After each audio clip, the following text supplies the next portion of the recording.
तो 5 महीने तक वो दोनों घर में खेती होगी। तो 3 महीने का कोई दिक्कत नहीं है, लेकिन 2 महीने हम दोनों हाउस को मानेंगे। अब देखो उसने गिना होगा ना, तो पहले गिना सैलरी गिना, पहले तो 72 सैलरी 6000 इंटू 12, DA गिना 3000 इंटू 12 36,000, फिर एकेडमिक अलाउंस गिना उसने 1000 पर मंथ, और उसमें से आपने 700 रुपये खर्चा कर दिया, तो आपके लिए 300 रुपये प्रतिशत, 300 इंटू 12 3600। एंटरटेनमेंट अलाउंस आपका पूरा टैक्सेबल है 6000। हमारा आ गया। अब जब आप घर का गिनोगे 1/4/2022 से 30/6, उसके बाद एक ही घर है तो पुलिया हाउस का दूसरा जो गिन लिया 1,17,600, उसका 15%, 3/12, या जो रेंट एम्प्लॉय ने चुकाया विच एवर इज लोअर 1500, क्योंकि उसने कितने भाड़े पे लिया हुआ। एक साथ से लेके 30/9 90 दिन हम कोई एक घर ही पकड़ेंगे। कौन सा घर लेंगे जिसकी वैल्यू कम हो। अगेन देखो वही वाला उसने हाउस ले लिया 1500 रुपये, फिर 1/10 से 31/12 दोनों घर उसके लिए प्रतिशत से, देखो उसने 2 बार गिना हुआ है।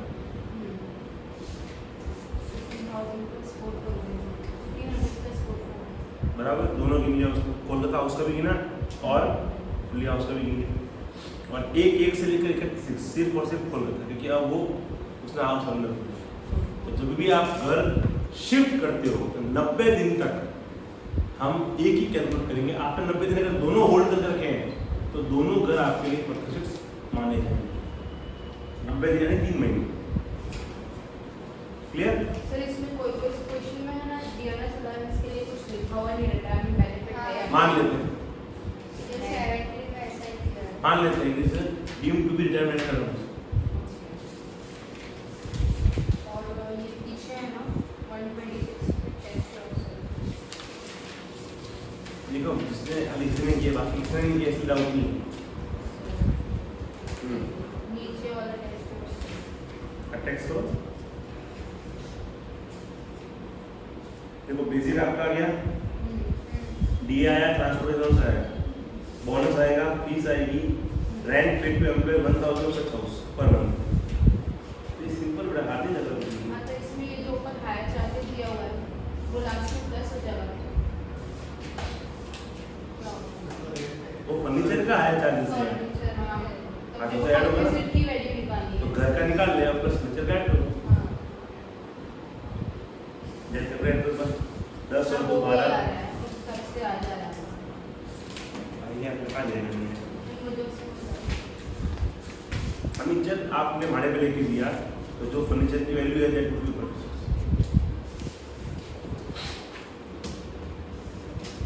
अब आ जाओ नॉटी की कार के ऊपर।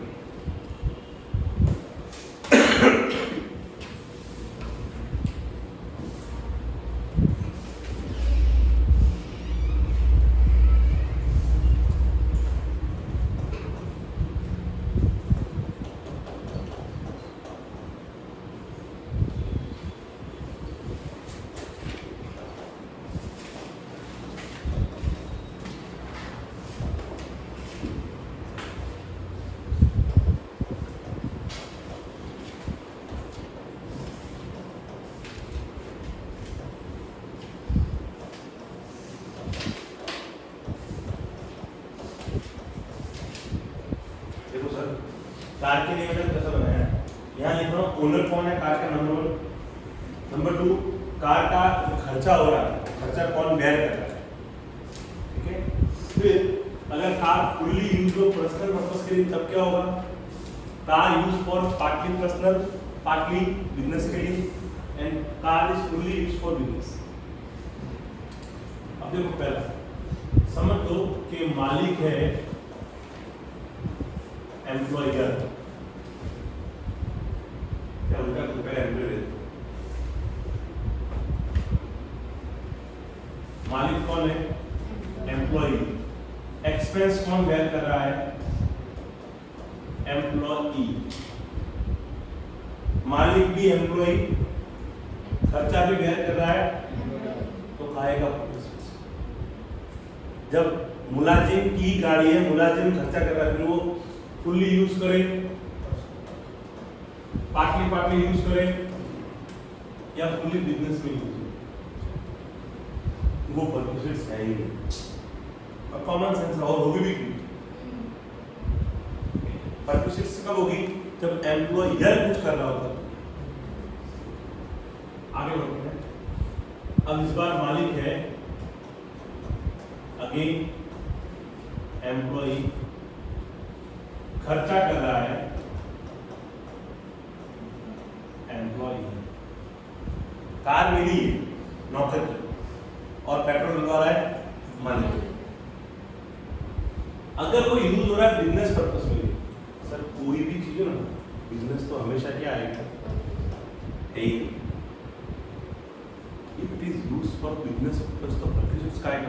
अगर एम्प्लॉय भी खर्चा करा तो मूल क्या एम्प्लॉय ने मुझे कार दी, पैसा दिया और मैं उसके बिजनेस में यूज कर रहा हूँ, तो काहे का परक्यूसिट्स? परक्यूसिट्स तो तब है जब वो खर्चा करे और मैं कुछ पर्सनल यूज करूँ। तो ये तो होगा ही नहीं, भूल जाओ, ये भी नहीं होगा। अब देखो यहाँ पे क्या हो रहा है, कार मेरी है लेकिन एक्सपेंस कर रहा है एम्प्लॉयर। तो अगर it is fully use for personal, तो जो भी उसने एक्सपेंस इंकर किया है, जो भी उसने एक्सपेंसेस इंकर किए हैं, दैट वुड बी परक्यूसिट्स। तो वो क्या हो जाएंगे मेरे लिए परक्यूसिट्स। लाइक उसने पेट्रोल भरवाया, तो वो पेट्रोल भरवा रहा है, तो जितने का भी पेट्रोल भरेगा ना, दैट वुड बी माय परक्यूसिट्स। अगर मैं फुल्ली यूज कर रहा हूँ पर्सनल, और अगर पार्टली यूज हो रहा है, तो जो भी वो खर्चा करता है उस खर्चे में से आपको 1800 या 2400 पर मंथ लेस करना है। 1800 छोटी गड्डी के लिए उन्होंने दिया हुआ 1.6 सीसी, छोटी गड्डी के लिए 1800 रुपये, बड़ी गड्डी के लिए 2400 रुपये पर मंथ आपको खर्चे में से लेस करना है। जो भी उसने खर्चा किया है माइनस 1800 और 2400 आपको पर मंथ के हिसाब से उतना लेस करना है। बाकी जो बच गया दैट वुड बी परक्यूसिट्स। आगे बढ़ते हैं। गड्डी का मालिक कौन है? एम्प्लॉयर। खर्चा कर रहा है एम्प्लॉई। उसने मुझे एक तरह से क्या हो गया, कार यूज करने को दी, उसने मुझे कार यूज करने को दी। और आप जानते हो जब कोई भी प्रॉपर्टी को यूज करने के लिए दे और अगर आप पर्सनल यूज कर रहे हो तो 10% of original cost would be perquisites. और अगर वो पार्टली यूज हो रहा है, तब उन्होंने दिया हुआ है 600 रुपये या 900 रुपये पर मंथ। छोटी गड्डी के लिए 600 रुपये पर मंथ परक्यूसिट्स और बड़ी गड्डी के लिए 900 रुपये पर मंथ। अगर वो आपको कार यूज करने के लिए दे और आप वो यूज कर रहे हो partly for business purpose and partly for, तब 600 और 900। लास्ट, गाड़ी भी एम्प्लॉयर की, खर्चा भी एम्प्लॉयर, गड्डी भी उसकी, खर्चा, यानी हम उसकी गाड़ी यूज भी कर रहे हैं और वो पेट्रोल डलवा रहा है। तब उन्होंने कहा 10% of the cost of car plus जो भी एक्सपेंसेस वो इंकर कर रहा है, वो क्या है आपके लिए परक्यूसिट्स। And it is partly used for personal and partly used for business.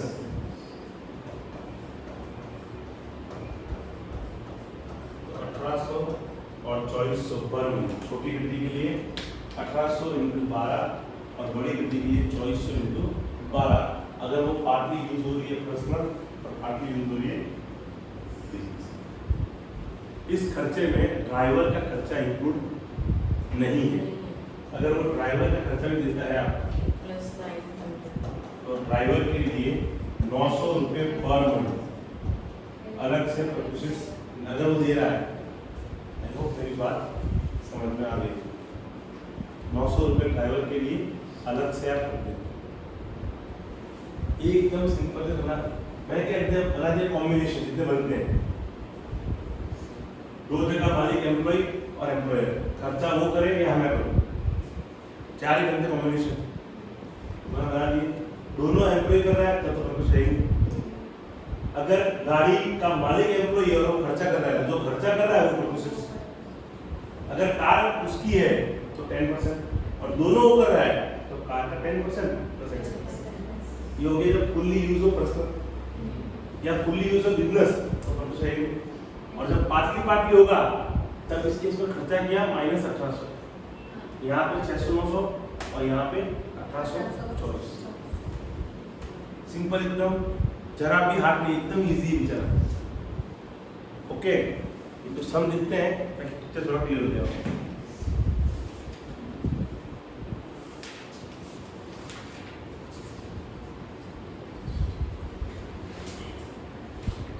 Question number 21। हाँ भाई थोड़ा यही बातें हो गई हो तो। Sonam has been provided a car 1.7 litre मतलब 1.6 क्यूबिक लीटर से बिलो है, ये बड़ी गड्डी हो गई। लिमिट क्या रखनी है आपको? 1.6 क्यूबिक लीटर। क्यूबिक लीटर है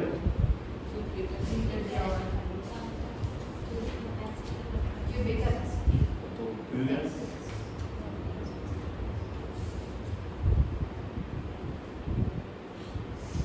लोअर कैपेसिटी कार और higher capacity car. 1.6 litre engine. आगे बढ़ो। by his employer Vikas Limited. The cost of car to the employer was 3,50,000. 3,50,000 की कार उसने उसको दी, जा वहाँ पर ठोक दे इसको। And maintenance cost incurred by the employer 30,000. Sir खर्चा भी उसने ही किया 30,000 का। ये वाला केस हो गया, लास्ट वाला। कार का मालिक एम्प्लॉयर, खर्चा कर रहा है एम्प्लॉयर। आगे Chauffeur salary paid by the employer 3,000 per month. Shopper यानी ड्राइवर, हाँ उसको क्या थोड़ा और एडवांस में बोलते हैं chef. Next Find value of work visit for Sonam for the account assessment year 23-24 if the car is used for office purpose. Office purpose में यूज हो तो फिर कार पर्पस है ही, तो गिन क्या बोलेना है? There is no purpose at all, क्योंकि it is used for only for office purpose. तो ही तेरी कार तो खर्चा कर रहे तेरे ऑफिस में यूज हो रही है, तो मेरे लिए क्या? Second Personal purpose. Personal purpose है। ओके, यानी ये रहा 10% कार की कॉस्ट। ये कार की कॉस्ट कितनी है? 10% करो ऐड, 35,000 बराबर, प्लस 30,000. 30,000 खर्चा किया तो plus expense income 60 plus driver दिया उसने। 3,000. अच्छा अब देखो सर यहाँ पे नहीं ऐसा नहीं करना है। अब सर यहाँ पे ना जब आपको ड्राइवर दे रहे हैं 900 रुपये कहाँ लेने हैं, जहाँ पे हम रुपये गिनते ना वहाँ पे। अब मैंने यहाँ पे क्या वर्ड यूज किया है? Expense incurred by employer. तो जितनी भी ड्राइवर को पगार दी है ना वो भी कवर।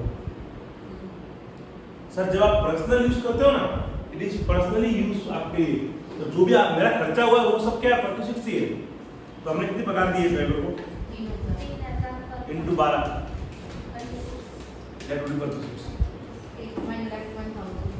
ओके सर, ये कार आपको 1,01,000 कार आपको जो मिले वापरने के लिए, उसके लिए 1,01,000 आपकी सैलरी में ऐड कर दिया जाएगा। तो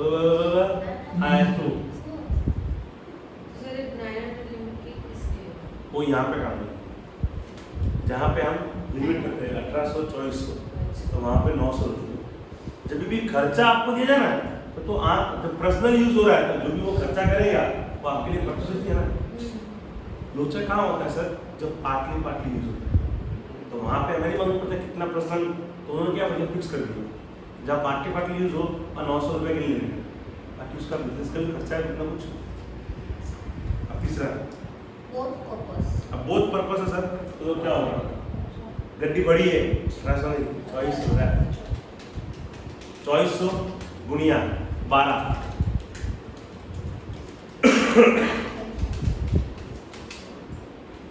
करो कितना हुआ 48 28,800 प्लस 900 इंटू 12 ड्राइवर का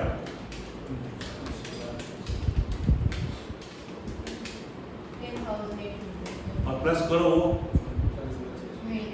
39,600 आई बात समझ में। जब आप यहाँ पर आ जाओ ना देखो कार की उसकी दवा क्या रहता है सिर्फ 2400 इंटू 12 एक तो हो गया और 900 रुपया ड्राइवर का, मैंने इसमें ड्राइवर इंक्लूड नहीं किया हुआ है, यानी एक तरह से 3100 रुपये हो गए ना इंटू 12 करो 396 टैक्सेबल वैल्यू आई बस समझ में। हार्ड है बहुत क्या क्या हार्ड है सर, कंफ्यूजिंग आप करोगे तो होगा कि है नहीं। आगे बढ़ूं आई माहू चेहरों की लो तो कितना इक्वल जो उससे 15,000 रुपए, तो 1,01,000 में से आप 15,000 लेस कर दो। अगर उससे रिकवर कुछ भी होगा तो आपको सिंपली क्या करना है, अच्छा जानना रिकवर क्या होगा, अगर आप रिकवरी करते हो ना याद हो सर सिर्फ इसी वाले हिस्से में रिकवरी लेस होगी, इस वाले हिस्से में मैं रिकवरी कुछ भी लेस नहीं करूंगा क्योंकि ये तो डीम टू बी है, आपके लिए क्या परमिसिक्स है। अब उसमें अगर कुछ रिकवरी करता है तो लेस करने की जरूरत नहीं है। इस वाले में जहां पे 1,01,000 होता ना, अगर उसने कितना रिकवर किया है 15,000, तो 1,01,000 माइनस 15,000 86,026। यहाँ पे आप कितना आया था 39,600, तो यहाँ पे 39,600 ही है, यहाँ रिकवरी लेस करने की जरूरत होनी। मेरी बात समझ में आई? शॉर्ट ये डायग्राम है अच्छे से अपनी बुक्स बना लो एक एक पॉइंट के साथ, एक बार खुद से हाथ से लिखोगे ना तो फिर सम करने में और आपको अच्छा लगेगा। एक बार नोटबुक में एक व्यवस्थित डिजाइन करो सभी अभी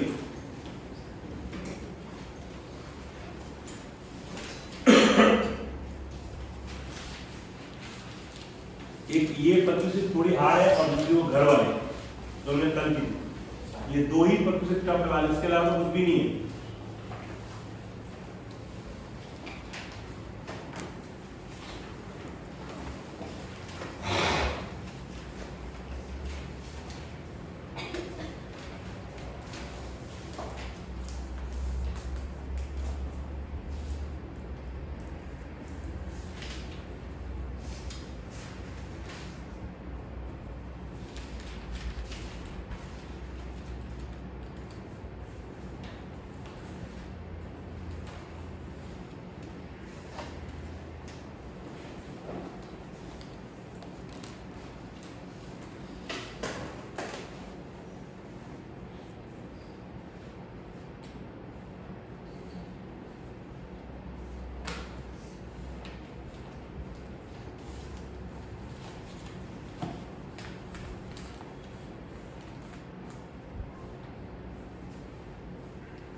है तो पूछो आराम से।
हो गया सर?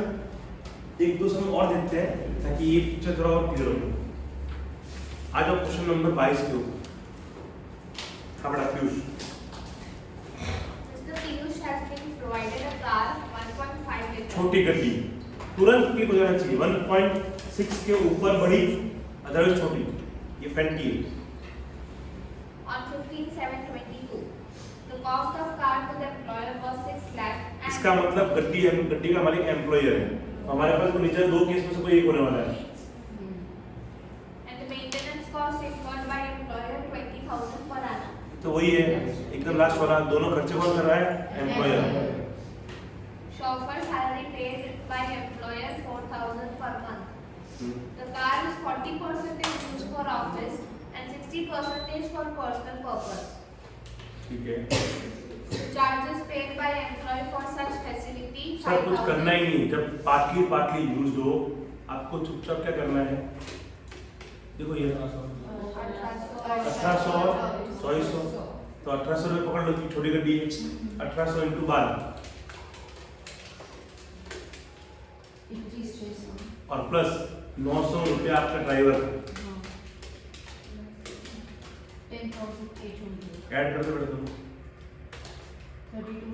लेकिन जरा ठहरो भैया, 12 महीने थोड़ी रहा है वो। 7 है। तू खुद पढ़ती है। आज स्टार्टिंग में क्या था? 15/7। अच्छा 15/7 देनी। अच्छा यहाँ पे ना 7वां पूरा महीना, 15 कुछ नहीं, 7वां पूरा, 8वां पूरा, 9वां पूरा, 10 11 12 1 2 ओहो 9 महीने हो गए। 7 नहीं गिनने का। A part of the month shall not consider for this purpose.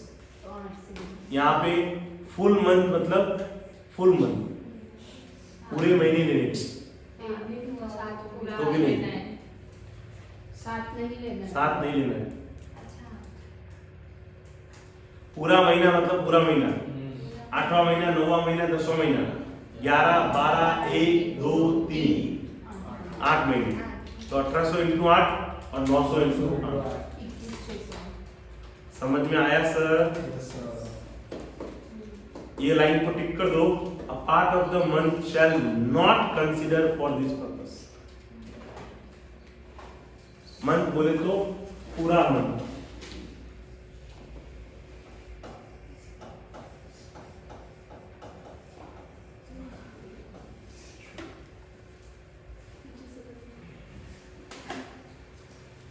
Game खेल लो क्या? एक बंद कर रहा है, एक चालू कर रहा है। चलो आगे बढ़े। एक सम आई होप समझ में आ रहा है सबको। ऐसे गेम करो कोई दिक्कत नहीं, लेकिन समझ में आना चाहिए। अब आते हैं विक्रम के ऊपर। हम लोग पा रहे हैं तीनों को क्लियर में एकदम, जो तो आ गया है। चलो अब देखते हैं विक्रम। अब अच्छा Vikram, Mr. Vikram being a government employee has a car 1.7 बड़ी गड्डी used for office as well as personal. यानी ये वाला हिस्सा है।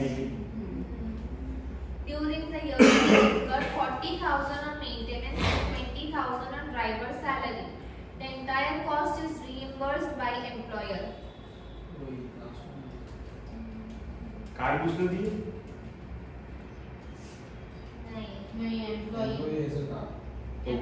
ऐसा करना। तो ये तो मतलब ये वाला हिस्सा, ये वाला employee वाला होएगा। हाँ। कार का मालिक एम्प्लॉय, खर्चा वो दे रहा है Employee। और ऐसा ऐसा है। हाँ।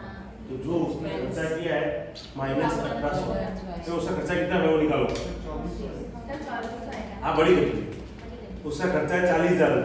हाँ। अच्छा अब यहाँ पे ना उसने ड्राइवर को भी दिया है, हाँ। तो आपको क्या करना है ना, उसका जो भी खर्चा होगा वो निकाल लो। माइनस 2400 और 900 ड्राइवर का, 3300 पूरा साल है। तो 3100 × 12 करो। हाँ तो ये वो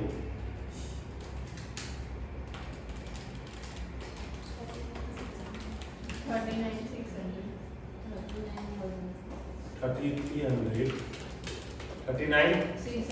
अब निकालो उसका खर्चा कितना हुआ। 20,000 देखो उसने खर्चा किया मेंटेनेंस में 40,000 और 20 ड्राइवर पे। उसका खर्चा 60,000 हुआ है, माइनस करना आप 39,600, 20,000 ये आपके परचेसेस में ऐड हो गया। ये वाला किस्सा था। आई होप मेरी बात एकदम क्लियर, इजी है। अब हार्ड है कुछ नोड़ी मैडम, तो मैडम बोला है बस उसको आया मतलब खत्म। आगे बढ़ते हैं। वसीम अकरम, Wasim has a car 1.5 liter छोटी गड्डी, used for office and personal.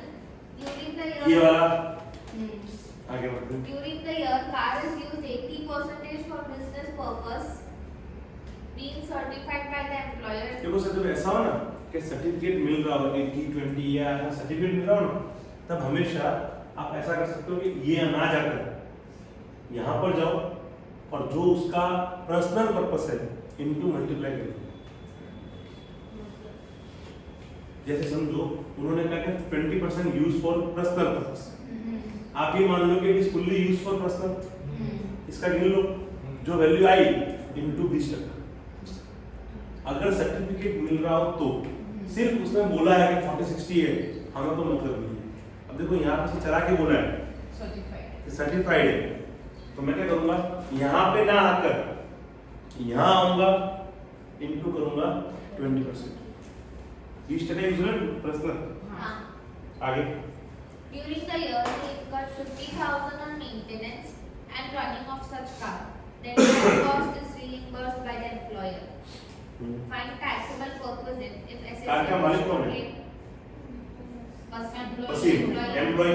मतलब ये वाला किस्सा है सर, सेकंड वाला, बराबर। अब मेरे पास दो ऑप्शन है, ये या ये। पहले हम ये वाले लेते हैं। अब जो उसका खर्चा कितना हुआ है 50,000, उसका 20% करो 10,000 पर काम करना। लेकिन ये कब करना, जब वो सर्टिफाई करे और लॉग बुक मेंटेन हो रही हो। कार की लॉग बुक मेंटेन होती है, मतलब कार कहाँ से कहाँ चली है, कितने किलोमीटर कहाँ चली है, अगर वो मेंटेन करते हैं तो आप ये करना स्पेसिफिक जो है वो। और अगर मेंटेन नहीं होता है तो ये है उसका खर्चा। गड्डी छोटी भी बड़ी है, छोटी है तो 1800 इंटू 12, 50,000 कुल खर्चा हुआ माइनस 21,600। इस वाले केस में 28,400, इस वाले केस में 10,000। तो हम बोलेंगे लॉग बुक मेंटेन है और एम्प्लॉयर सर्टिफाई किया है तो 10,000, नहीं सर्टिफाई किया है तो 29,600। मेरी बात क्लियर है? श्योर? घुमाओ page. When logbook is maintained, देखो 10,000, and logbook is not maintained, 28,400। Clear? एक एक पॉइंट क्लियर हो रहा है? अब आते हैं Amit. Amit is provided with 2 cars. लो, यहाँ तो एक कार नहीं, दो कार दे रहे हैं। अमित भाई साहब को 2 car the, To be used official and personal. बोले दोनों वापर। The following information is available from the employer record for computing taxable value of PER. Assuming car 1 is exclusively used by Amit. Cost of the car क्या बोला? Car 1 is exclusively used by Amit. मतलब personal है, यही मतलब है ना। तो car 1 में क्या होगा, 10% पर है। देखो कार ये वाला किस्सा है, पहली कार का ये होगा, दूसरी कार का ये होगा।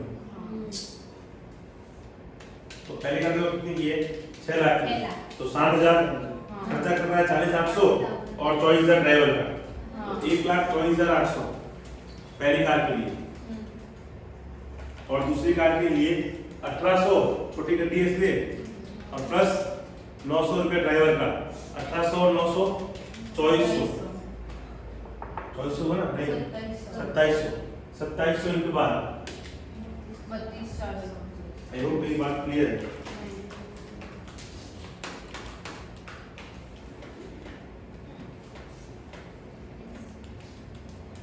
Clinic all clear?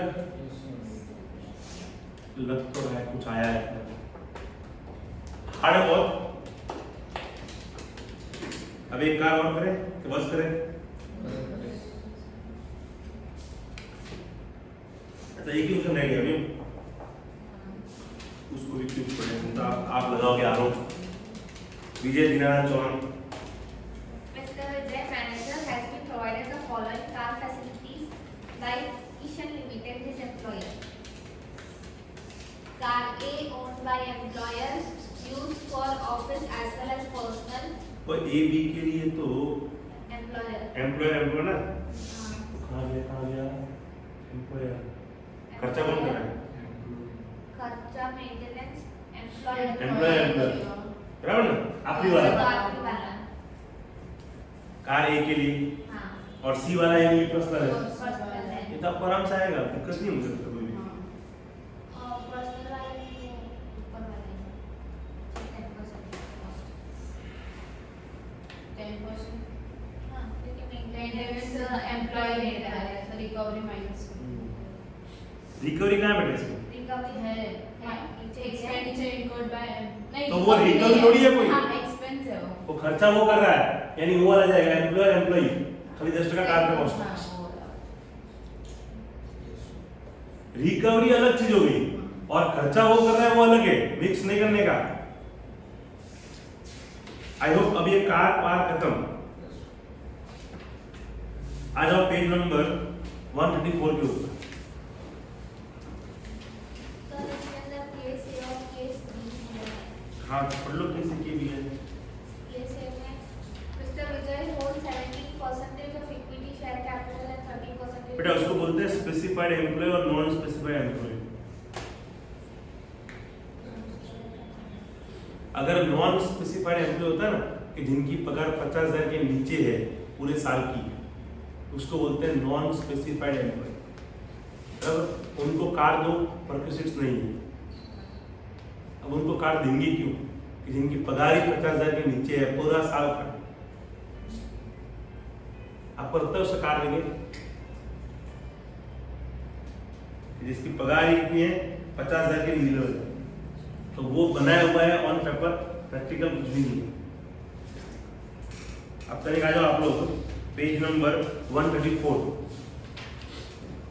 आपको आपके अंडर में एम्प्लॉय रखे आपकी सेवा के लिए, आपके पांव दबाए, आपके लिए खाना बनाए, आपके लिए घर वर साफ करे, गार्डनर, माली दिया आपको, सर्वेंट दिया आपको, कुक दिया, सब्जी, वॉचमैन दिया आपको।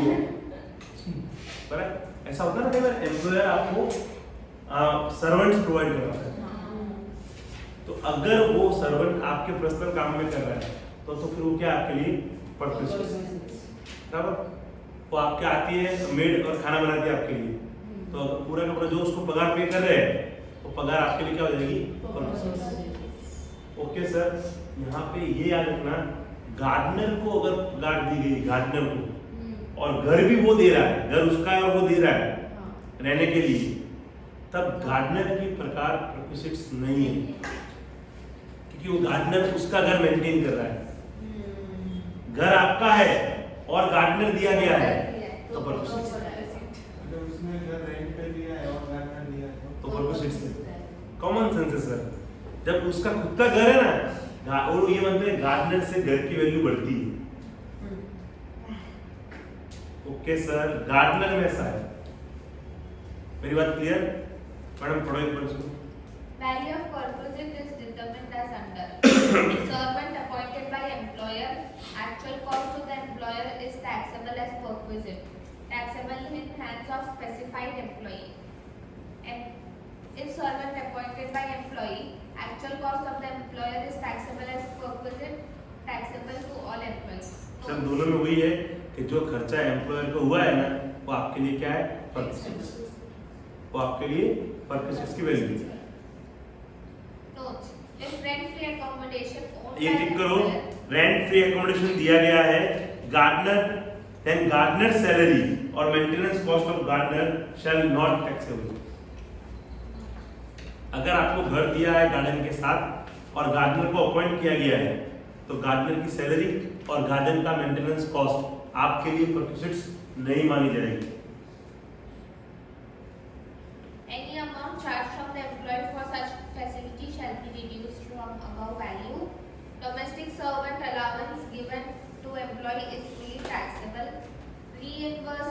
servant salary by the employer shall be taxable in hands of all employees. Shri Bhagwan has been provided with the following अब देखो servants भगवान को ये स्टूडेंट मिले by his employer. Servant, watchman, appointed by employer, salary of servant 2000 per month. कौन है? Watchman ना, तो 2000 इंटू 12 कर दो। अच्छा, गार्डनर के साथ वॉचमैन भी उसमें ही आएगा।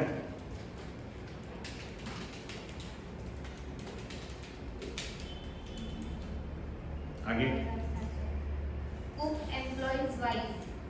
सर एम्प्लॉय की वाइफ करे या एम्प्लॉय कोई भी करे, अपॉइंटमेंट से कोई फर्क पड़ता नहीं। कितना हो जाएगा sir? 36 3000 into 12 36000 Maid, 1000 per month. Into 12 Sweeper, paid by appointed by employee 500 per month. Into 12 Gardener, gardener के appointed by नीचे पढ़ो, employer. नीचे पढ़ो, नीचे पढ़ो। Shri Bhagwan has also been provided a rent-free accommodation. तो gardener का आएगा? by employer. अच्छा, अब ना स्पेसिफाइड सारे स्पेसिफाइड एम्प्लॉय है, नॉन स्पेसिफाइड एम्प्लॉय है ही नहीं, क्योंकि 50,000 पगार मिनिमम है सर। 50,000 पर मंथ नहीं है, 50,000 पर एनम की पगार है, तो सभी स्पेसिफाइड ही है। गैस, इलेक्ट्रिसिटी और वाटर बिल, So इसमें second place पर वो केस बनेगा ही नहीं प्रैक्टिकल है, but exam नहीं आएगा। आप खुद सोचो, जिसकी पगार 50,000 के बिलो है, उसको आप गार्डनर देंगे, घर देंगे क्या?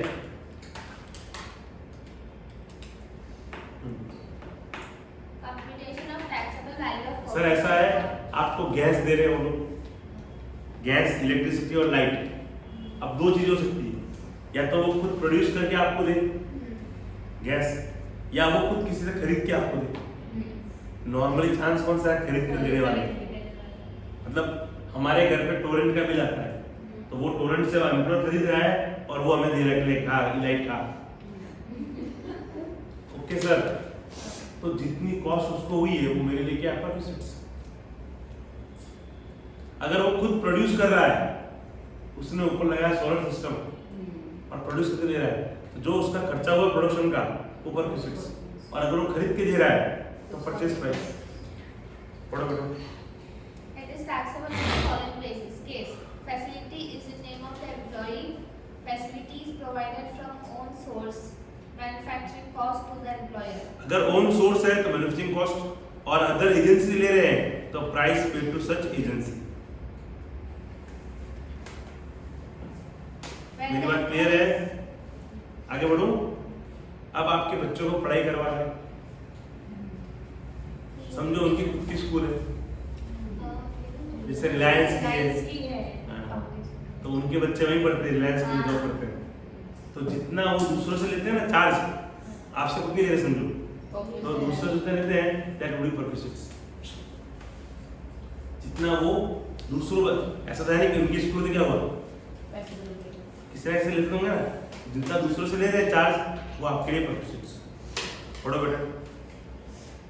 Case, facility provided to employee not taxable. हाँ, एम्प्लॉय को पढ़ा रहे हो तो कोई टैक्सेबल नहीं है, वो ट्रेनिंग होगी एक तरह की। To family member, if provided in an institution owned by the employer, the child of the SSC cost of education in similar institution subject to an exemption of 1000 per month per child shall be taxable. 1000 रुपये का माफ किया हुआ हमने, 1000 रुपया पर month per child. यहाँ बच्चों की कोई लिमिट नहीं है, बच्चे जितने भी हो सब अच्छे। Other family member cost of such education in similar institution shall सिर्फ be. अगर बच्चा है, आपका लड़का लड़की है, तो 1000 रुपये की लिमिट है। अगर बीबी को पढ़ा रहे हो तो 1000 की लिमिट भी नहीं मिलेगी। मुझसे गंजा है ना, बट जो है Reimbursement of education expenditure हो गया to बेटा। employee. बस आगे बढ़ो। Free transport. Free transport, The facility provided by employer is taxable in the hands of the employee on the following basis. If employer is engaged in transportation business, then amount charged from public for such facility is taxable in the hands of specified employee. जैसे sir Hazira वाले ना वो बस छोड़ते हैं, सूरत से हजीरा, हजीरा से सूरत जा सके, उनके एम्प्लॉय के माँ बाप बच्चे सब आ जा कर सके। तो अगर उस बस में वो लोग दूसरों को बिठाते हैं तो जितना आप किराया लेते हैं दूसरों से, वो किराया आपके लिए क्या है? Okay sir. In any other case, actual cost to the employer for such facility is taxable in the hands of all employees. Notes: in case above facility is provided to employees of railway and airlines, nothing shall be chargeable. Railway airlines अपने employ को यहाँ से वहाँ उड़ाए तो वो permitted नहीं है। Any amount charged from the employer for such facility shall be reduced. ठीक है, वो तो कर Conveyance देंगे। facility provided to the employee for journey between office and residence is not taxable. Common sense है, ऑफिस से घर, घर से ऑफिस, तो वो परमिटेड नहीं मानी जाएगी। Violation of perquisite in respect of interest-free loan or concessional rate of. Sir आपको इंटरेस्ट फ्री लोन दी उन्होंने, अब याद है ना, अगर लोन की अमाउंट 20,000 की बिलो है तो कोई परमिटेड नहीं है। छोटी मोटी लोन दे, परमिटेड नहीं है। मेडिकल पर्पस के लिए लोन दी तो भी परमिटेड नहीं है। समझो कि नारायण आप हॉस्पिटल बीमार हो गए और आपको अर्जेंट लोन लेना पड़ा एम्प्लॉयर से और उसने आपको 0% ब्याज पे लोन दी तो आपके लिए परमिटेड नहीं है। मेरी बात क्लियर? पहला क्या बोल रहा हूँ, मेडिकल पर्पस के लिए नहीं होना चाहिए और 20,000 की बिलो है तो भी नहीं चलेगा। अगर 20,000 के ऊपर है तो जितना आपने लोन लिया है ना, एसबीआई का इंटरेस्ट रेट के हिसाब से, किसका? एसबीआई का जो इंटरेस्ट रेट होगा, वो इंटरेस्ट रेट होगा ना, उतना आपके लिए परमिटेड माना जाएगा। लाइक समझो एसबीआई ऐसे लोन के ऊपर 10% चार्ज करता है तो फिर आपका 10% गिना जाएगा और आपकी सैलरी में ऐड किया जाएगा। जितनी लोन ली होगी उसका 10% वो भी परमिटेड। मेरा मन तो ना सर ये मेडिकल पर्पस की लोन 20,500 रुपए की है तो 20,000 का मेडिकल कितना भी हो परमिटेड नहीं है। 20,000 जनरल चीज है सर। हाँ बेटा पढ़ो। Perquisite in respect of interest-free loan or loan at concessional rate of interest to the employee or any member of his household by the employer or any person on his behalf is not taxable if aggregate amount of loan does not exceed 20,000. The taxable value of such perquisite shall be determined as per the rate as on the first day of the relevant previous year charged by SBI in respect of loans for the same purpose advanced by it. Notes: maximum outstanding monthly balance. Interest is calculated on the maximum outstanding monthly balance. It means the aggregate outstanding balance for each loan as of the last date of each month. हर महीने का जितना closing balance होगा आपका loan का, उसके ऊपर SBI का interest rate आपको अप्लाई कर देना है। इसका इंटरेस्ट रेट एसबीआई 20,000 के ऊपर बैलेंस बिलो है तो नहीं लोन देना और मेडिकल पर्पस के लिए है तो भी नहीं। Concessional interest. Any interest. अगर वो आपसे कुछ इंटरेस्ट ले रहा है तो उतना इंटरेस्ट लेस हो जाएगा।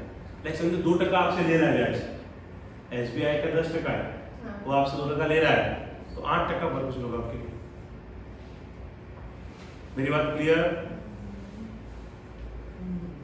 ओके सर, परमिटेड खत्म।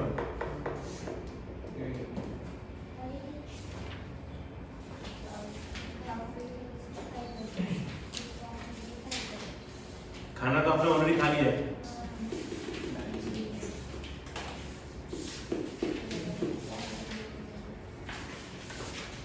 अब तनिक आओ आप लोग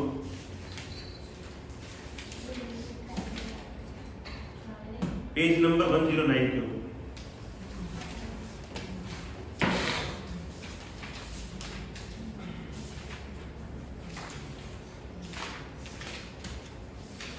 आगे सर, स्पेशल अलाउंस मिला आपको? हाँ बच्चे पढ़ो। Special allowance exempt under section 1014. ये जो दिख रहा है ना आपको लाल लाल किए हुए, नहीं लाल लाल नहीं, कौन सा कलर है ये? गुलाबी है।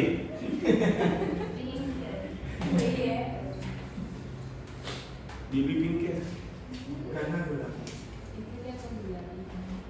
सर, जो भी है गुलाबी है, गुलाबी जो भी है, जो नाम दिख रहा है आपको, travel allowance daily allowance, convince allowance, helper allowance, research allowance, uniform allowance.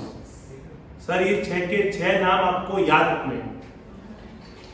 ये 6 के 6 अलाउंस फुल्ली टैक्सेबल है, माइनस जितना आपने खर्चा किया उतना आपको लेस करने को मिल जाएगा।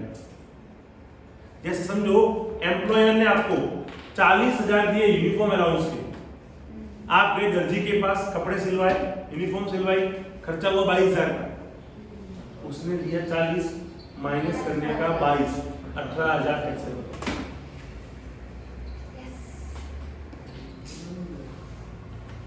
ओके सर, कौन से अलाउंस बोल रहा हूं मैं? Travel, daily, conveyance, helper, research, uniform. Up to expenditure, ये सारे अलाउंसेस आपको लेस हो जाएंगे। इजी है, पढ़ना एक बार। बोले ऐसी नींद आ रही है यार आपको, पता ही सब।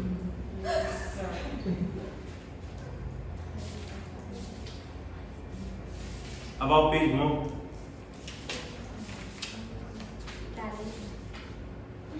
आगे Mr. Lalu Singh received education भाई, from an ऊपर ऊपर हेलो भाई लालू वालू कहाँ चली गई? allowance deduction from which do not depend on actual. वो कौन से सर? जितना खर्चा किया उतना बाद मिलेगा। अब बता रहा हूं कुछ स्पेसिफिक अमाउंट बाद मिलेगी।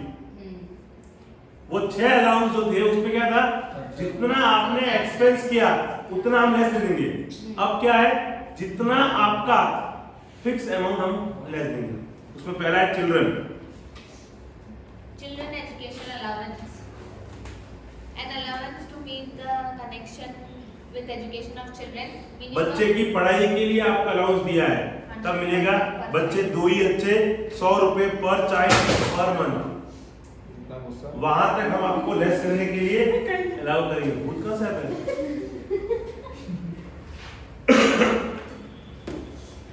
कितना लेस कर दे रहे हैं? 100 रुपए per month per child up to 2 child. 100 rupees per month per child up to 2 child. अगर समझो वो दे रहा है आपको 10,000 रुपए और आपके 2 बच्चे हैं, पूरा खर्चा कर रहे हो, तो क्या करने का? 100 गुणिया 12 गुणिया 2, 2400 रुपए आपको लेस करने के लिए मिल जाएंगे। वो जो दे माइनस 2400। सब होता है गवर्नमेंट स्कूल में, जाओ वहां मिलते हैं। 2400 में पढ़ाई हो जाती है गवर्नमेंट स्कूल में। अब हमको स्कूल भी हाई फाई चाहिए। ग्रांटेड है ना, हाँ ग्रांटेड में जाओ। Granted is best. हाँ आप लोग लड़कियों के लिए अच्छा है। नहीं वैसे भी लड़कों के लिए भी कम ही है। क्या बात कर रहे हो? हाँ सर, बीकॉम कितने में होता है? ग्रांटेड होता है तो 4,000 में 1 साल खत्म हो जाता है। हाँ तो बीकॉम होता है। आप किसी को ना 8-9 पढ़ाओ, वो भी हो जाता है, नहीं होता है। 9 से हो जाता है। 9 से granted हो जाता है। 8 से चलो हाँ, अरे जेवियर सवाल अच्छा है। यहाँ आ जाओ। लौट आओ लौट आओ। Hostel hostel allowance. वो होता है एजुकेशन। ये है हॉस्टल। हॉस्टल में लिमिट है 300 रुपए per month per child up to 2 child. किसी का ऐसा हो कि बच्चे पढ़ाई भी वही करते हैं, हॉस्टल में ही रहते हैं, तो 400 रुपए 100 एजुकेशन का और 300 रुपए हॉस्टल में रहने का। कौन से हॉस्टल 300 में रहते हैं? Notes Child includes adopted child, step child, but does not include illegitimate child and grandchild. Illegal बच्चा नहीं चलेगा, बच्चा लीगल होना चाहिए। Child may be major or minor. ठीक है। क्यों? हमें लाया है। 18 साल के ऊपर का बच्चा है समझो, वो पढ़ाई नहीं कर सकता क्या? फिर वो बच्चा थोड़ी मामला नहीं है। माँ बाप के ऐसे बच्चा बच्चे ही होता है। तो पढ़ भी रही हो तो बच्ची भी है। मम्मी आंटी बुलाने मैंने दादा के हाँ, मेरे लिए तो ऐसा ही है कि यार मैं तो खुद सोच बच्चा क्यों नहीं रहेगा मोटा बच्चा से आपकी मम्मी को क्या बोलती है आंटी बच्चा नहीं बोलते क्या बेटा होते हैं तो फिर माँ बाप के लिए बच्चे हमेशा बच्चे ही रहते हैं वो कितने बड़े हो जाए सर आप जल्दी बुलाते ना वो चाय पी के नहीं आए तो फिर मेरा फोन क्या करना है यार मैं लेके आया तो मैं बॉर्नविटा चले भाई बस हम बेटा की बुआ हाँ बच्चा ये क्लियर हुआ एजुकेशन 100 रुपए हॉस्टल 300 रुपए बच्चा लीगल होना चाहिए अब Lalu Prasad Yadav Mr. Lalo Singh received education allowance of ₹80 per month for his first child, ₹90 per month for his second child, and ₹120 per month for his third child. बच्चा है इसको He also received hostel allowance of 1,000 per month.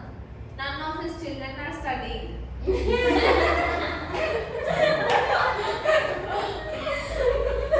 कोई दिक्कत नहीं पढ़ता कोई बात नहीं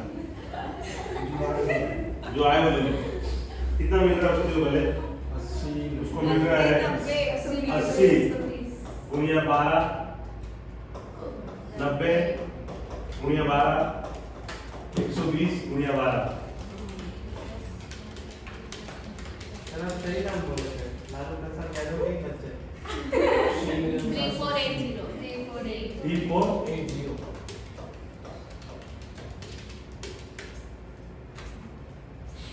कितना भी मार्क कितना होगा सर उसमें से तो उसमें से आपको मार्क करना है 100 रुपए per month per child up to 2 child लेकिन यहाँ पर 100 प्लस 90 करूंगा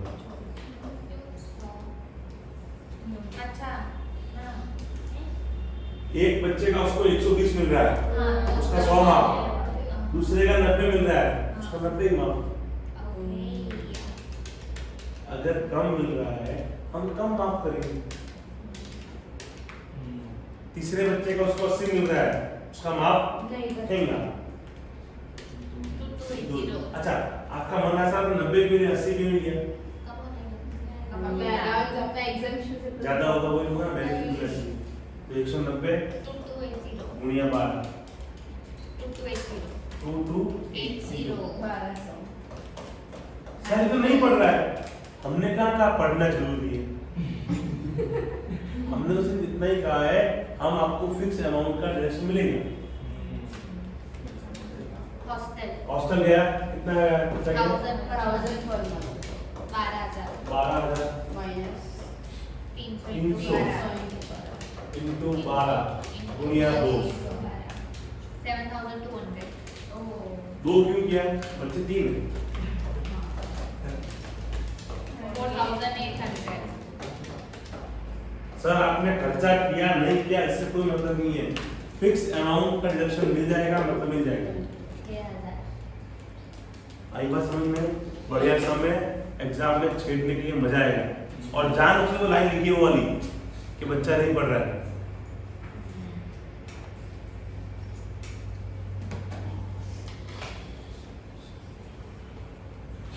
आगे बढ़े दो सम दिया टेस्ट योर सेल्फ मिला चाहता हूँ आप अपने आप को चेक करें क्योंकि 6 बच्चे इसके सब लीगल है ये तो कोई प्रतिदेव थोड़ी है इस शहर से निकला बोले गली से निकले आवाज देगी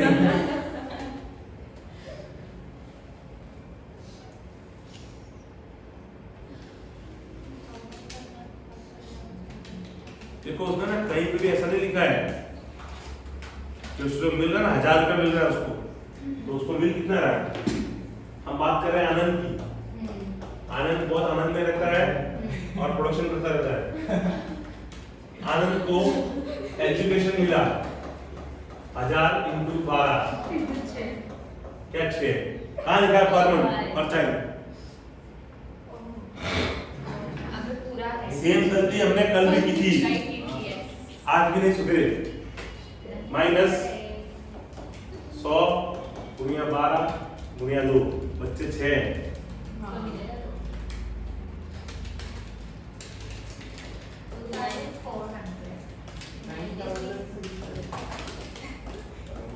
ये हो गया इंटीग्रेशन। अब वो उसको शो आता है hostel 15 into 12 minus 300 into 12 into 2 क्या?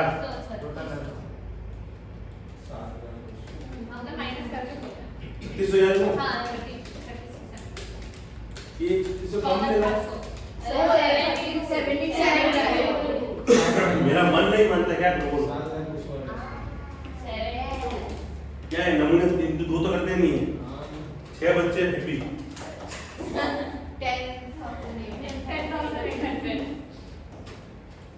टोटल 20,400 आया समझ में? इजी है बस दुआ करो ऐसे बच्चे बड़े सुधर रहे ऐसे ही ऐसे मारते रहे mister Sushant has only one second ओ Age 1 year. क्या सही बच्चा एक होगा तो उसका रिश्ते भूल जाएगा कौन माँ बाप उसको कौन मालूम है भाई कौन बहन कौन है एटलीस्ट प्रोडक्शन करो 2 दिन तो करो तो बेचारे को मालूम पड़े कि भाई मेरा भाई कौन है बहन कौन है अदरवाइज क्या होगा फ्यूचर में शायद आप लोग के तो मासी बोलने को कोई है मासी है मामा है आपके बच्चों को मासी मामा मिलेंगे नहीं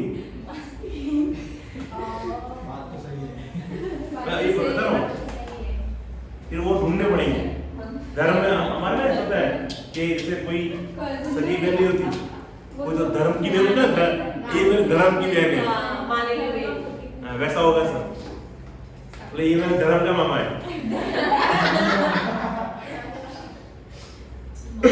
हाँ अगर कोई ज्यादा लाइन मारे ना एक राखी बांध देने की धर्म भाई कहीं नहीं जाएगा धर्म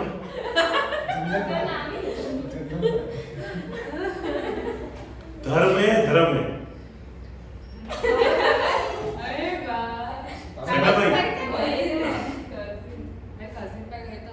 चलो Sushant Has only one child, age 1 year. His employer allows him education देखो ये allowance 80 per जहाँ month. क्यों छेड़ रहे हैं आप एक साथ वो क्यों क्योंकि आपको मन में आया कहाँ पढ़ाई करता होगा आपको वो सोचना ही नहीं है एजुकेशन दिया मतलब आंख बंद करके आपको 100 रुपए लेस कर देने 80 रुपए दिए तो 80 रुपए लेस होंगे बराबर ना उसने दिया कितना दिया 80 into 12 आप लेस करोगे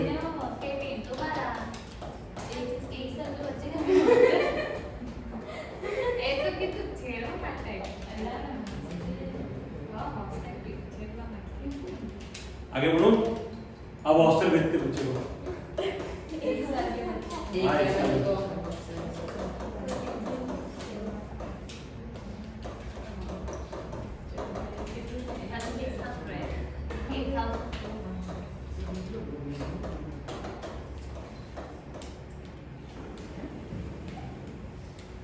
क्लियर सर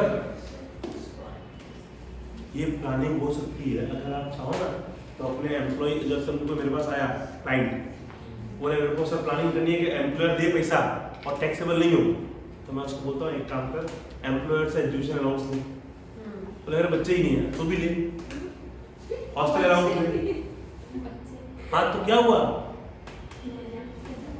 उनको ये जो है ना ये फिक्स अमाउंट डिडक्शन मिलते हैं क्या बोलते हैं फिक्स अमाउंट आप खर्चा करो नहीं करो उससे कोई मतलब ही नहीं है वो तो 6 अलाउंस थे ना वो डिडक्शन तभी मिलेंगे खर्चा करोगे मैं उसको जान दूंगा यूनिफॉर्म अलाउंस दे और फिर दर्जी का जो बिल है वो रख दे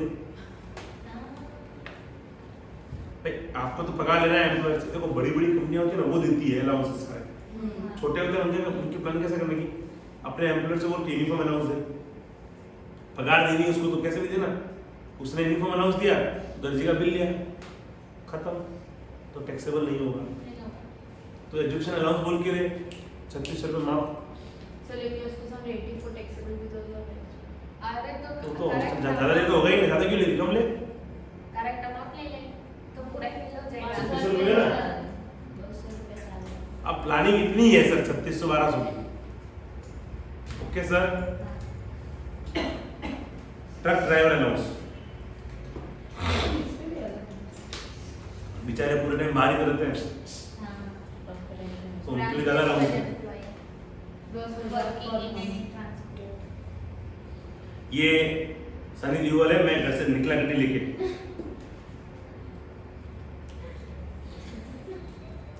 पढ़ो। Any allowance granted to an employee working in any transport system to meet his personal expenditure during his duty performed in the course of running of such transport, provided such employee is not in receipt of daily allowance. Minimum of the following shall be exempt. 70% allowance का यहाँ 10,000 रुपया per month, rich average lower, उसको deduction मिल जाएगा। किसको? Truck driver को, जब वो transport में जा रहा है उस टाइम पे अपने पर्सनल खर्चे करने के लिए जो उसको अलाउंस मिलता है वो कितना माफ किया है? 70% ऑफ द अलाउंस और 10,000 पर मंथ, सिर्फ और सिर्फ Sunny Deol Gadar. Okay sir, truck allowance is transport business में। Next, Transport allowance. An allowance by whatever name called to meet the expenditure for the purpose of traveling between the place of residence and the place of duty, available to SSC is blind, deaf and dumb, orthopedically handicapped. यानी कि टूटा फूटा लंगड़ा ऐसा कोई हो तो उनको मिलेगा सर ये। ऑफिस से घर, घर से ऑफिस, कितना बाद मिलेगा एक्चुअल अमाउंट या 3200? ठीक No है। exemption available. Allowance to government employees outside India is fully exempt from tax. हो गया सर, ये भी क्लियर? अब आ जाओ आप भागते दौड़ते पेज नंबर 107।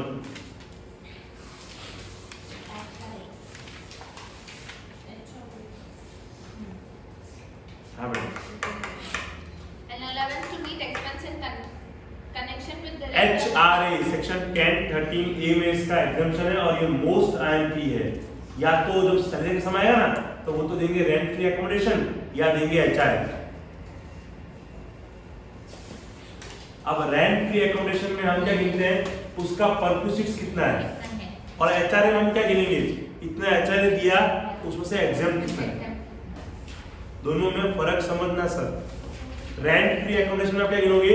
उसके लिए टैक्सेबल परक्यूसिट्स की वैल्यू कितनी है, जो आपने कल आज से गिनी, नहीं कल से गिनी, 15% ऑफ सैलरी। और यहाँ पे कैसे गिनेंगे? इतना अलाउंस मिला माइनस एग्जाम कितना हुआ। मेरी बात clear? tax treatment. Minimum of the following is exempt from tax. Actual HRA received an amount equal to पहला है एक्चुअल HRA जो मिला वो, दूसरा है 50% ऑफ योर सैलरी या 40% ऑफ सैलरी। 50% मेट्रोपॉलिटन सिटीज में और 40% अदर देन दैट। और तीसरा है rent paid minus 10% of your salary. Rent paid minus 10% of your salary. Salary बोले तो जीडी। ये जीडी क्या होता है? Basic salary plus DNS allowance if it is forming part of retirement benefit plus bonus and commission if it is certain percentage on turnover. वापस basic salary plus DNS allowance if it is forming part of retirement benefit plus bonus or commission if it is certain percentage on turnover. उसको हम क्या बोलते हैं? GD. GD का 10%, rent paid minus 10% GD. notes. Salary shall be determined on due basis for the period for which the employee occupies rented accommodation in the previous year and gets HRA. Exemption is not available if employee lives in his own house or in a house. अगर खुद के घर पे रहे तो भाड़ा किसको चुकाएगा? तो पूरा का पूरा HR taxable. For criteria of 50% or 40%. ये मैंने पहले भी कहा था सर कि 50% या 40% आपकी जॉब कहाँ पर उससे नहीं, आप रहते कहाँ पर हो उससे नक्की होगा। Deduction from HRA depends on salary of the employee, amount of HRA, place of residence, rent paid by the employee. अब एक सम दिया है अजमेर का, As a resident of Ajmer receives 48,000. Ajmer है मतलब 40%, बराबर ना। चार मेट्रोपॉलिटन है, दिल्ली, मुंबई, चेन्नई, कलकत्ता। कोलकाता कलकत्ता जो भी बोलना हो, इन चार को छोड़ दो, इनके अलावा बाकी सब में 40। कितनी पगार है उसकी? 48, ठीक है। डीए मिल रहा है 4,800 forming part of the salary. 7% commission मिल रहा है, उसने 86,000 का किया था, तो 86 का सेल उसके ऊपर 60% गिनो।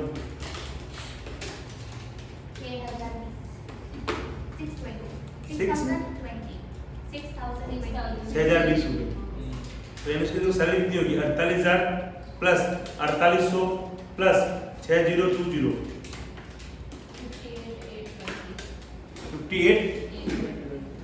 सर उसकी सैलरी हो गई 58,820, बराबर। अब उसको एचआरए मिला 6,000, हम करेंगे लेस 10 13 ए में। पहला 6,000, दूसरा 50 या 40। अब अजमेर में रहता है तो 58,820 का 40%, 23,528 23। और तीसरा जो आपने रेंट पे किया होगा माइनस 10% सैलरी, रेंट पे किया है 5800 रुपए। -5582 बाबा है बेस्ट मनी नेगेटिव, तो मैं दूंगा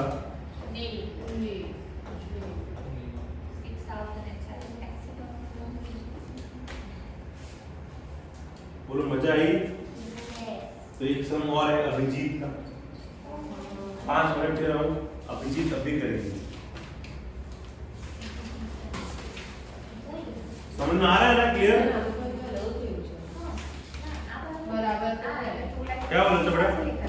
अरे टोटल इन लोगों टैक्सेबल 6,000 टैक्सेबल है, तो भी 2,56,93। पर ये लोग गड़बड़ करते हैं, बताते हैं क्या हुआ? क्या कुछ काम का नहीं हो। और सर तो ये क्या? 236 वो मील आएगा ना वहाँ पर। ले ले आएगा 6,000 है। 6,000 सर। वो कुछ भी पागल हो गए, बौखला गए। चलो अभिजीत करो, 5 मिनट दे रहा हूँ, शांति से अभिजीत पूरा करो।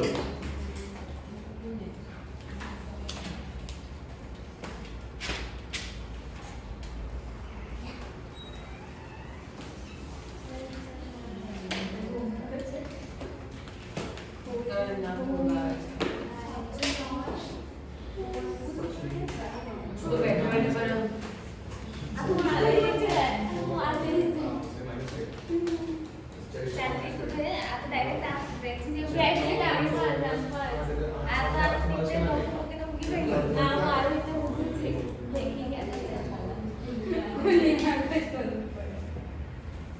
लोग यार टीचर साढ़े खाओ लोग कोई हाथ हिलाया मेरे को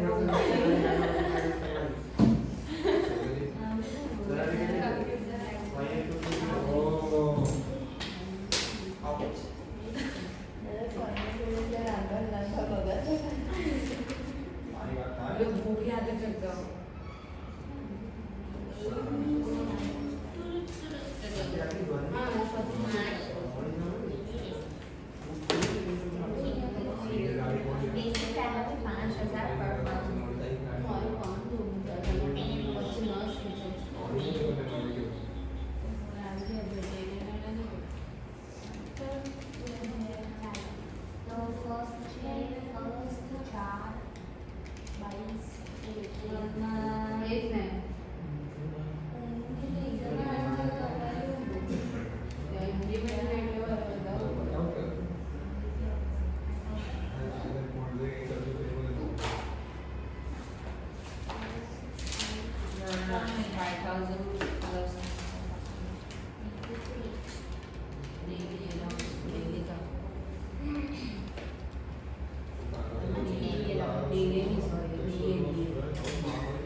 Which one is slower?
अलग अलग पार्ट्स में करना है क्वेश्चन। हाँ अप्रैल मई 4-5 से 6 अरे એક સાઈડ થી સેલેરી વધી ગઈ એટલે 10% થી 40% કરવાનું છે વધી જશે એટલે हो गया सर લાસ્ટ વાળા લાસ્ટ કેસ ये सारा केस है સર ओ thinking case flat set on flat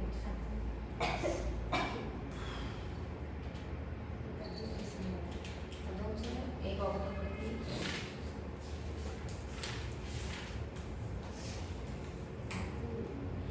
चलो आ जाओ पेज नंबर 106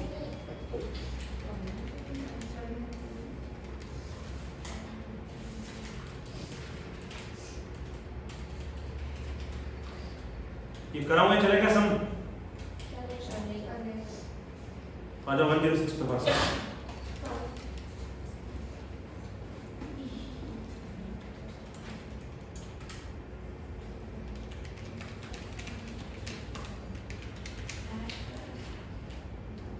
हाँ बच्चा शुरू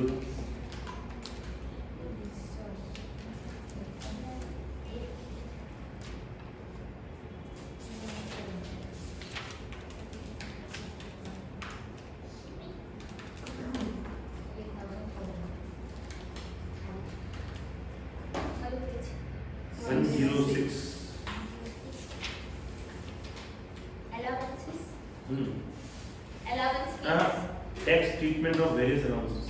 Tax treatment of various allowance. Following allowance are fully taxable. Fully taxable. इनमें कोई चूचा करना ही नहीं.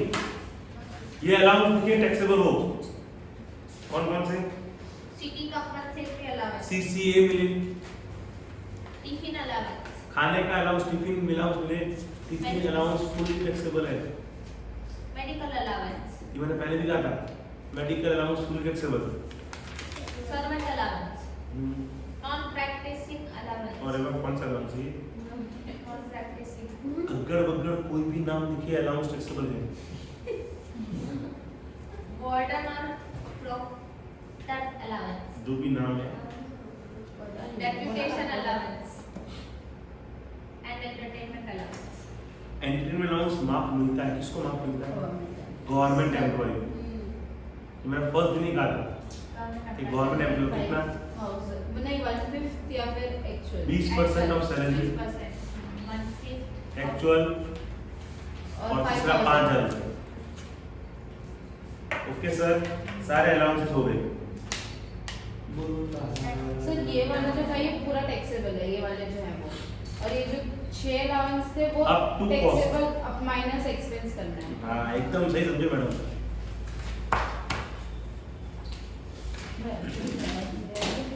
तो ठीक हो गया. अब क्या है? ठीक हो गया ना अब तो? हाँ क्या फिर मारो 200. आ जाओ पेज नंबर 148 पर.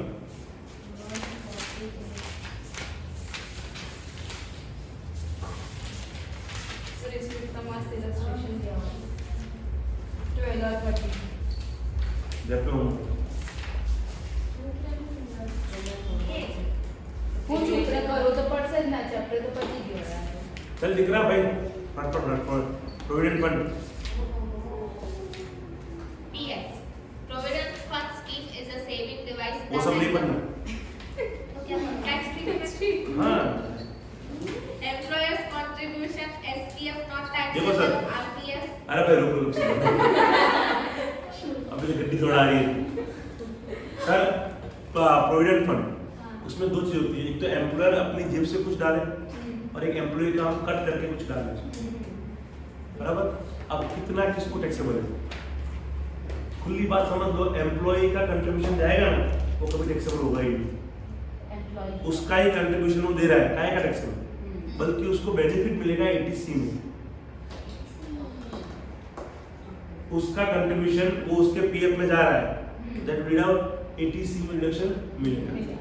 एम्प्लॉयर जो दे रहा है डिडक्शन उसका भी मिलेगा, बट वो उसके लिए सैलरी माना जाएगा। अब इट विल डिपेंड, क्या बंद हो गया? लो बैटरी। चलो कोई आगे। चालू समय खड़े मैसेज आ रहे हैं 10% क्या है। अब दोस्तों यहाँ पे डिपेंड क्या करेगा, वो जो कंट्रीब्यूशन कर रहे हैं एम्प्लॉयर जो डाल रहा है वो कौन सा प्रोविडेंट फंड है। अगर वो रिकॉग्नाइज प्रोविडेंट, फिर बोलोगे क्या पॉइंट चला गया। अगर वो सुपर एन्युएशन फंड है तो उन्होंने माफ किया है, रिकॉग्नाइज प्रोविडेंट फंड है तो 12% तक माफ किया है। 12% के ऊपर कंट्रीब्यूशन करेगा तो सैलरी है। ओके सर, अनरिकॉग्नाइज है तो वो जो मिलेगा बुढ़ापे में तब टैक्सेबल है। पढ़ो बेटा। टैक्स ट्रीटमेंट एम्प्लॉयर्स देखो पहला एम्प्लॉयर कंट्रीब्यूशन, अगर सुपर एन्युएशन फंड है तो not taxable at all. Employer आपके लिए कंट्रीब्यूशन करे कहां पे? सुपर एन्युएशन फंड में, तो वो सैलरी टैक्सेबल नहीं है। रिकॉग्नाइज्ड प्रोविडेंट फंड है तो 12% तक वो एग्जाम कितना, up to 12%, above 12% taxable. URPF है नॉट टैक्सेबल, पीपीएफ है नॉट एप्लीकेबल। एम्प्लॉयज कंट्रीब्यूशन, अब एम्प्लॉयर खुद का अगर वो खुद करेगा तो 80C में बाद मिलेगा, 80C सुपर एन्युएशन में मिलेगा, रिकॉग्नाइज में मिलेगा, अनरिकॉग्नाइज में नहीं मिलेगा, पीपीएफ में भी मिलेगा। इंटरेस्ट, सुपर एन्युएशन का इंटरेस्ट जो होता है वो टैक्सेबल नहीं है। रिकॉग्नाइज्ड प्रोविडेंट फंड का 9.5% के ऊपर टैक्सेबल, यूआरपी में टैक्सेबल नहीं है, पीपीएफ में टैक्सेबल नहीं है। और जब लंप सम विड्रॉ करोगे बुढ़ापे के टाइम पे तो सुपर एन्युएशन में एग्जेम्प्ट है, आरपीएफ में एग्जेम्प्ट है, यूआरपी का टैक्सेबल है। यूआरपी में एम्प्लॉयर का कंट्रीब्यूशन टैक्सेबल, एम्प्लॉई का खुद का कंट्रीब्यूशन टैक्सेबल नहीं होता, इंटरेस्ट दोनों टैक्सेबल। आई बात समझ में? डिफरेंस क्या है? क्या चल रहा है? SIF RTF UR superannuation fund, recognised provident fund, unrecognised provident fund और पब्लिक प्रोविडेंट फंड। बेटा कॉमन सेंस लगा ना, एक है रिकॉग्नाइज, दूसरा है अनरिकॉग्नाइज। तो रिकॉग्नाइज कोई ना कोई रिकॉग्नाइज करेगा, कौन करेगा? Commissioner of income tax. Commissioner ने रिकॉग्नाइज किया है तो वो रिकॉग्नाइज, अदरवाइज अनरिकॉग्नाइज। और सुपर एन्युएशन फंड गवर्नमेंट का बनाया हुआ फंड है। सुपर एन्युएशन फंड स्टैट्यूटरी फंड बोलते हैं सुपर, तो गवर्नमेंट का बनाया हुआ। रिकॉग्नाइज कमिश्नर अप्रूव किया, अनरिकॉग्नाइज अनरिकॉग्नाइज, और पीपीएफ तो जानते ही हो, पब्लिक प्रोविडेंट फंड। क्लियर?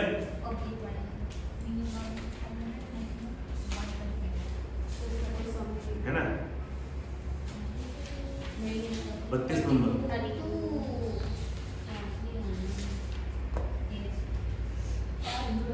अच्छा पेज नंबर 152 के ऊपर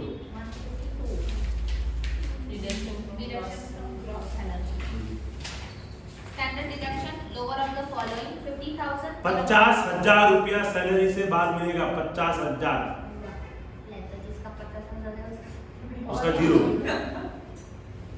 मैं इसलिए बोल रहा था कि स्पेसिफाई हमको है ही नहीं। ओके सर, 50,000 रुपए तक आपको सैलरी टैक्सेबल। दूसरा एंटरटेनमेंट अलाउंस ये सिर्फ और सिर्फ गवर्नमेंट एम्प्लॉय को। गवर्नमेंट एम्प्लॉय को नहीं।